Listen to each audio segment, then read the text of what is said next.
छोटू हरिणर मिछ शुणी लंबू हरिण बहुत रागी जाइथिला। एठी बुलिबाकू आसीथिले बुलिकी पळै थांत मिछ कहिबार कोन दरकार थिला जे तमे शक्तिशाली जीव रहिला से दानव ए दीपरे थिबा पशु माने जदि ताकू मारी पारिलेनी हेले तमे ताकू केमिति मारिबो। तेबे समस्तंको गोटिए शब्द सुनागला। मु सब किछि सुनिदेली।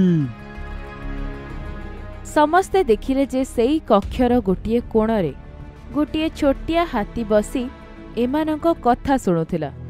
देख हाथी तमे पिंपुड़ी रानी को किछि कहिबनी नहले ए ताकू मारी पकेबे। मु तांकू किछि कहिबिनी हेले तमकू कहिबा पई मो पाखरे किछि अछि। एहा सुनी समस्ते छुटकू हाथी आडकू गोटिए लयरे अनौथिले। एटा 4 वर्ष आगर कथा।